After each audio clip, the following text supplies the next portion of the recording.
Hello friends, ਅੱਜ ਆਪਾਂ Indian polity ਤੇ ਭਾਰਤੀ ਸੰਵਿਧਾਨ ਦੀਆਂ ਸੂਚੀਆਂ ਬਾਰੇ ਗੱਲ ਕਰਦੇ ਹਾਂ, ਜੋ ਕਿ ਇੰਪੋਰਟੈਂਟ ਹੈ SST master cadre, ETT cadre, ES TET, C TET ਅਤੇ ਅਦਰ ਗਵਰਨਮੈਂਟ ਐਗਜ਼ਾਮ ਦੇ ਲਈ।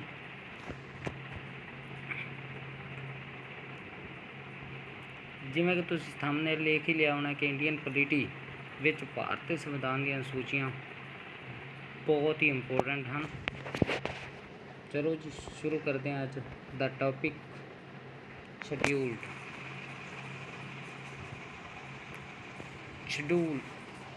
ਸ਼ਡਿਊਲ ਕਿੰਨੇ ਤਰ੍ਹਾਂ ਦੇ ਹੈਗੇ ਨੇ ਆਪਣੇ ਭਾਰਤੀ ਸੰਵਿਧਾਨ ਦੇ ਵਿੱਚ।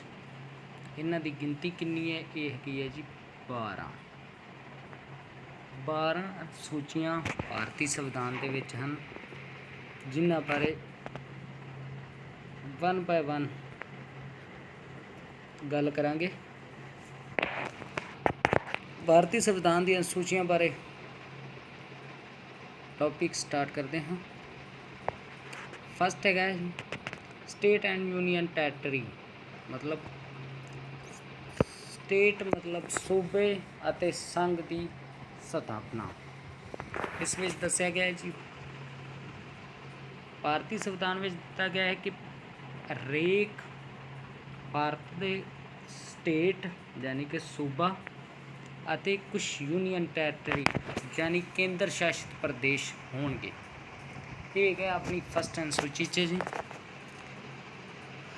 ਫਸਟ ਅਨੁਸੂਚੀ ਬਾਰੇ ਹੋਰ ਕੋਈ ਗੱਲ ਇੰਪੋਰਟੈਂਟ ਨਹੀਂ ਹੈ। ਆਪਣੀ ਫਸਟ ਅਨੁਸੂਚੀ ਵਿੱਚ ਕਿਸ ਦੀ ਬਾਰੇ ਗੱਲ ਕੀਤੀ ਗਈ ਹੈ, ਉਹਦੇ ਵਿੱਚ ਦੱਸਣਾ ਸਟੇਟ ਐਂਡ ਯੂਨੀਅਨ ਟੈਰੀਟਰੀ ਬਾਰੇ ਦੱਸਿਆ ਗਿਆ, ਯਾਨੀ ਕਿ ਸੂਬਾ ਅਤੇ ਕੇਂਦਰ ਸ਼ਾਸਿਤ ਪ੍ਰਦੇਸ਼। ਜਿਵੇਂ ਆਪਣਾ ਪੰਜਾਬ ਇੱਕ ਰਾਜ ਹੈ, ਉਸ ਦੇ ਬਾਰੇ, ਅਤੇ ਕੇਂਦਰ ਸ਼ਾਸਿਤ ਪ੍ਰਦੇਸ਼ ਜਿਵੇਂ ਆਪਣਾ ਦਿੱਲੀ ਹੈ, ਉਹਨਾਂ ਬਾਰੇ ਫਸਟ ਅਨੁਸੂਚੀ ਵਿੱਚ ਦੱਸਿਆ ਗਿਆ ਹੈ। ਇਹਨਾਂ ਦੀ ਬਾਉਂਡਰੀਜ਼ ਵਗੈਰਾ ਵਗੈਰਾ ਸਭ ਕੁਝ ਸੰਵਿਧਾਨ ਦੀ ਫਸਟ ਅਨੁਸੂਚੀ ਵਿੱਚ ਦਿੱਤਾ ਗਿਆ ਹੈ। ਸੈਕੰਡ ਅਨੁਸੂਚੀ ਹੈ ਜੀ ਸੈਲਰੀ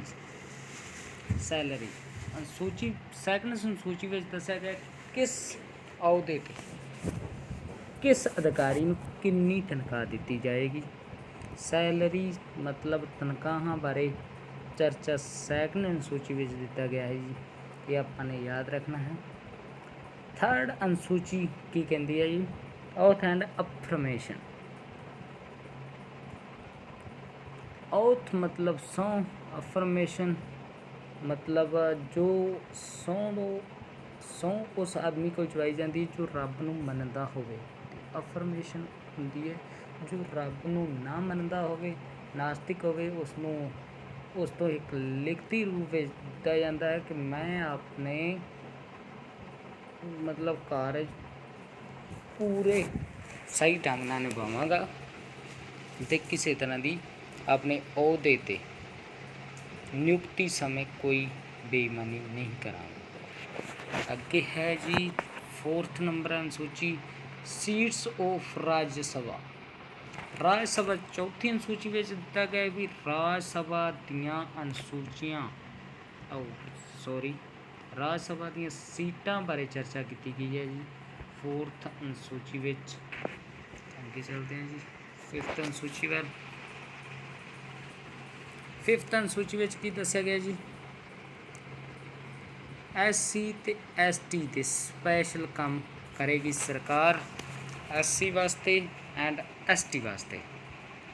ਜਿਵੇਂ ਕਿ ਆਪਾਂ ਜਾਣਦੇ ਹਾਂ ਕਿ ਆਪਾਂ ਨੂੰ SC ਤੇ ST ਨੂੰ ਇੱਕ ਵਿਸ਼ੇਸ਼ ਛੂਟ ਦਿੱਤੀ ਜਾਂਦੀ ਹੈ ਹਰੇਕ ਪੋਸਟ ਵਿੱਚ, ਐਂਡ ਅਦਰ ਕੋਈ ਵੀ ਗਵਰਨਮੈਂਟ ਵਰਕ ਹੁੰਦਾ ਹੈ ਉਹਦੇ ਵਿੱਚ SC ਤੇ ST ਨੂੰ ਸਪੈਸ਼ਲ ਛੂਟ ਦਿੱਤੀ ਜਾਂਦੀ ਹੈ ਜੀ। 6th ਅਨੁਸੂਚੀ ਹੈ ਜੀ ਅਸਾਮ, ਮੇਘਾਲਿਆ, ਤ੍ਰਿਪੁਰਾ, ਮਿਜ਼ੋਰਮ ਵਾਸਤੇ ਸਪੈਸ਼ਲ SC ST ਐਕਟ ਬਣਾਇਆ ਗਿਆ ਹੈ ਇਹਨਾਂ ਸਟੇਟਾਂ ਵਾਸਤੇ। ਜੋ ਸਟੇਟ ਕਿਹੜੇ ਨੇ? ਅਸਾਮ, ਮੇਘਾਲਿਆ, ਤ੍ਰਿਪੁਰਾ ਅਤੇ ਮਿਜ਼ੋਰਮ। ਇੱਥੇ ਜਿਹੜੇ ਸ਼ਡਿਊਲ ਟਰਾਈਬ ਹਨ, ਸ਼ਡਿਊਲ ਟਰਾਈਬ ਮਤਲਬ ਸਪੈਸ਼ਲ ਜਨਜਾਤੀਆਂ ਜਿਹੜੀਆਂ ਇਸ ਕਬੀਲੇ ਦੇ ਲੋਕ ਪਾਏ ਜਾਂਦੇ ਹਨ, ਉਹਨਾਂ ਵਾਸਤੇ ਸੁਵਿਧਾ ਪ੍ਰਦਾਨ ਕੀਤੀ ਗਈ ਹੈ ਜੀ। ਨੈਕਸਟ ਹੈ ਜੀ 7th ਅਨੁਸੂਚੀ ਲਿਸਟ। ਲਿਸਟ 3 ਤਰ੍ਹਾਂ ਦੀ ਹੁੰਦੀ ਹੈ ਜੀ। ਫਸਟ ਲਿਸਟ ਵਿੱਚ ਆ ਜਾਂਦਾ ਹੈ ਯੂਨੀਅਨ ਲਿਸਟ, ਸੈਕੰਡ ਲਿਸਟ ਹੈ ਜੀ ਸਟੇਟ ਲਿਸਟ, ਥਰਡ ਲਿਸਟ ਹੈ ਜੀ ਕਨਕਰੈਂਟ ਲਿਸਟ। ਯੂਨੀਅਨ ਲਿਸਟ मतलब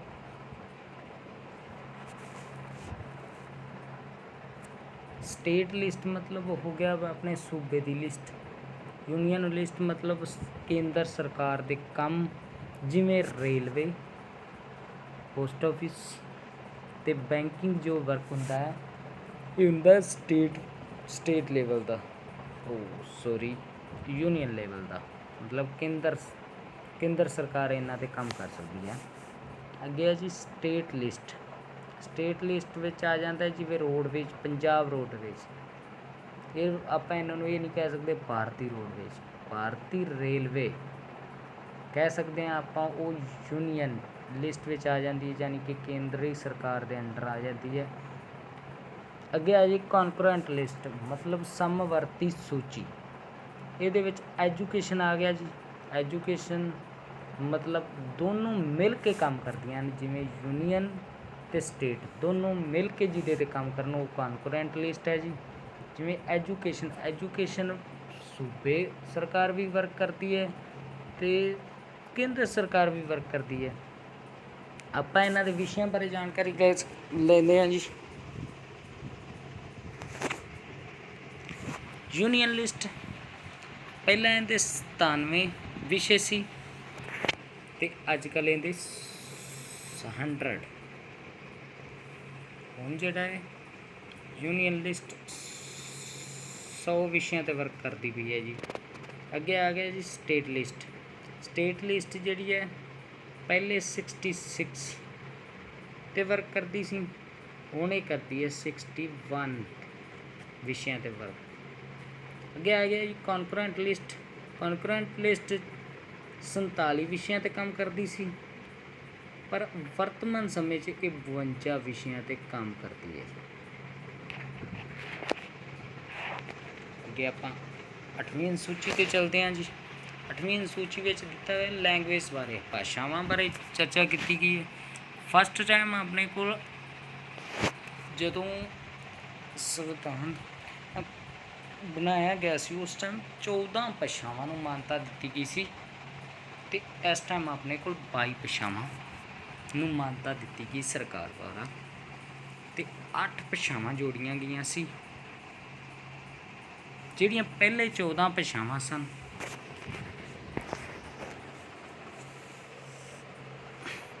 ਉਹਦੇ बारे चर्चा करते हैं। 14 भाषावां बारे फस्ट हैगी जी असम, सैकेंड हैगी है जी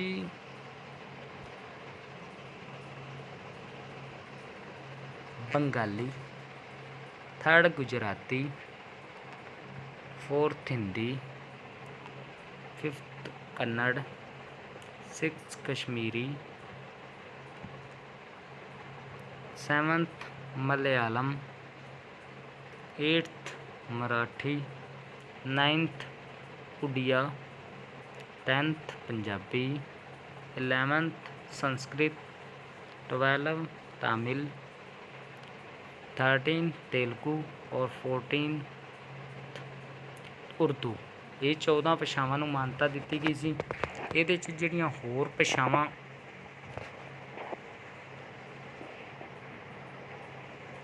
ऐड कीतियां गईयां ने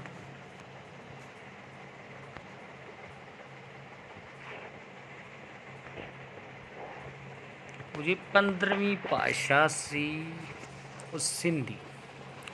सिंधी नूं कदों शामिल किया गया 21st कॉन्स्टिट्यूशन अमेंडमेंट एक्ट 21वीं सोध 1967 विच सिंधी नूं शामिल किया गया जी। गया जी 16, 17 ते 18 नंबर भाषावां ये एक ही टाइम ऐड कीतियां गईयां सी। 16वीं भाषा है जी नेपाली,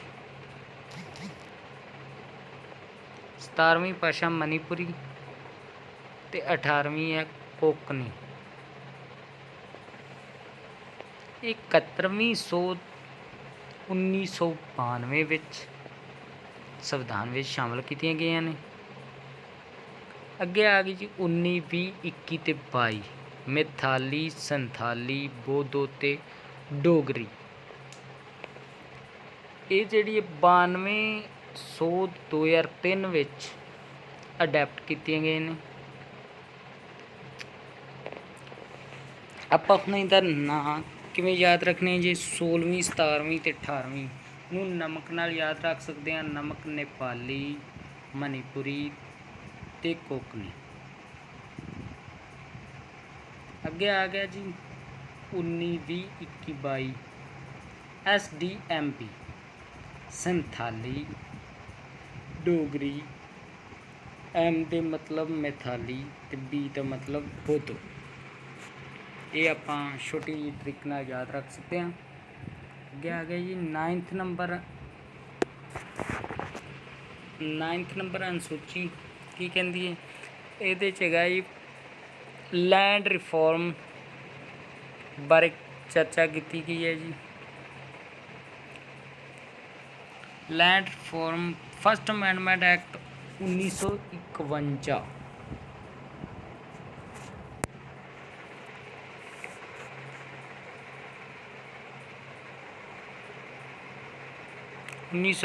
ਵਿੱਚ ਲੈਂਡ ਰਿਫੋਰਮ 'ਤੇ ਕੀਤਾ ਗਿਆ ਸੀ ਵਰਕ, ਜਿਹਦੇ ਵਿੱਚ ਕਿ 14 ਅਪ੍ਰੈਲ 1973 ਈਸਵੀ ਨੂੰ ਇਹ ਖਤਮ ਕੀਤਾ ਗਿਆ ਸੀ ਅਤੇ ਇਸ ਨੂੰ ਹਾਈਡ ਅਤੇ ਸੀਕਰਟ ਸ਼ਡਿਊਲ ਦਾ ਅਹੁਦਾ ਦਿੱਤਾ ਗਿਆ ਸੀ। 10th ਨੰਬਰ ਆ ਗਿਆ ਆਪਣੇ ਕੋਲ ਸ਼ਡਿਊਲ ਐਂਟੀ ਡਿਫੈਕਸ਼ਨ ਲਾ, ਮਤਲਬ ਦਲ ਬਦਲ ਸੰਬੰਧੀ ਕਾਨੂੰਨ। 52ਵੀਂ ਸੋਧ 1985 ਵਿੱਚ, ਮਤਲਬ ਇਹ ਦਲ ਬਦਲ ਦਾ ਕਾਨੂੰਨ ਹੋਇਆ। 1967 ਵਿੱਚ ਗਿਆ ਰਾਮ ਅਤੇ ਆਇਆ ਰਾਮ ਇੱਕ ਆਦਮੀ ਸੀ ਜੋ ਕਾਂਗਰਸ ਪਾਰਟੀ ਨਾਲ ਸੰਬੰਧ ਰੱਖਦਾ ਸੀ। ਉਹ ਪਹਿਲੇ ਉਹਨਾਂ ਕਾਂਗਰਸ ਨੂੰ ਛੱਡ ਦਿੱਤਾ, ਉਸ ਤੋਂ ਬਾਅਦ ਉਸਨੇ ਬਹੁਤ ਸਾਰੀਆਂ ਪਾਰਟੀਆਂ ਵਿੱਚ ਚਲਿਆ ਗਿਆ ਸੀ ਅਤੇ ਉਸ ਤੋਂ ਬਾਅਦ ਫਿਰ ਉਹ ਕਾਂਗਰਸ ਵਿੱਚ ਸ਼ਾਮਲ ਹੋ ਗਿਆ ਸੀ, ਜਿਸ ਕਾਰਨ ਦਲ ਬਦਲ ਦੀ ਪਹਿਲੇ ਤਾਂ ਬਹੁਤ ਜ਼ਿਆਦਾ ਸਮੱਸਿਆ ਬਣੀ ਹੋਈ ਸੀ।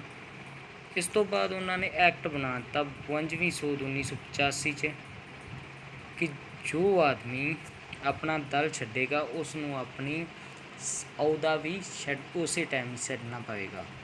ਜਿਵੇਂ ਕਿ ਆਪਣਾ ਲੇਟੈਸਟ ਉਦਾਹਰਨ ਲੈਂਦੇ ਹਾਂ ਕਿ ਸ਼ੇਰ ਸਿੰਘ ਘੁਬਾਇਆ ਨੇ ਅਕਾਲੀ ਦਲ ਨੂੰ ਛੱਡ ਦਿੱਤਾ ਸੀ ਅਤੇ ਅਕਾਲੀ ਦਲ ਨੂੰ ਜਦੋਂ ਛੱਡਿਆ ਸੀ ਉਸ ਟਾਈਮ ਨਹੀਂ ਛੱਡਿਆ ਜਦੋਂ ਅਹੁਦੇ 'ਤੇ ਬਿਰਾਜਮਾਨ ਸੀ। ਜਦੋਂ ਉਸ ਦਾ ਟਾਈਮ ਖਤਮ ਹੋ ਗਿਆ ਤਾਂ ਉਸਨੇ ਦਲ ਬਦਲ ਦਿੱਤਾ, ਯਾਨੀ ਕਿ ਆਪਣੇ ਅਹੁਦੇ ਦੀ ਸਮਾਪਤੀ ਤੋਂ ਬਾਅਦ ਉਸਨੇ ਦਲ ਬਦਲਿਆ। ਜੇਕਰ ਇਸ ਤਰ੍ਹਾਂ ਦਾ ਕੋਈ ਕਾਨੂੰਨ ਨਾ ਹੁੰਦਾ ਤਾਂ ਸ਼ਾਇਦ ਉਹ ਪਹਿਲਾਂ ਹੀ ਦਲ ਬਦਲ ਲੈਂਦਾ। ਇਹ ਕਾਨੂੰਨ ਨੇ ਉਸ ਨੂੰ ਰੋਕ ਕੇ ਰੱਖਿਆ ਸੀ ਇਸ ਬਾਰੇ। ਅੱਗੇ ਆ ਗਿਆ ਜੀ 11th ਸ਼ਡਿਊਲਡ ਪੰਚਾਇਤੀ ਰਾਜ, ਜਿਹਦੇ 'ਚ 29 ਵਿਸ਼ੇ ਹਨ ਜੀ। 73ਵੀਂ ਸੋਧ 1992 ਵਿੱਚ ਇਹ ਕਾਨੂੰਨ ਲਾਗੂ ਕੀਤਾ ਗਿਆ ਅਤੇ 24 ਅਪ੍ਰੈਲ 1993 ਵਿੱਚ ਇਸ ਨੂੰ ਇੰਪਲੀਮੈਂਟ ਕਰ ਦਿੱਤਾ ਗਿਆ, ਲਾਗੂ ਕਰ ਦਿੱਤਾ ਗਿਆ। ਪੰਚਾਇਤੀ ਰਾਜ ਨੂੰ ਕਾਨੂੰਨ ਸਭ ਤੋਂ ਪਹਿਲਾਂ ਕਿੱਥੇ ਪੰਚਾਇਤੀ ਰਾਜ ਲਾਇਆ ਗਿਆ ਸੀ? ਰਾਜਸਥਾਨ ਦੇ ਨਾਗੌਰ ਡਿਸਟ੍ਰਿਕਟ ਵਿੱਚ।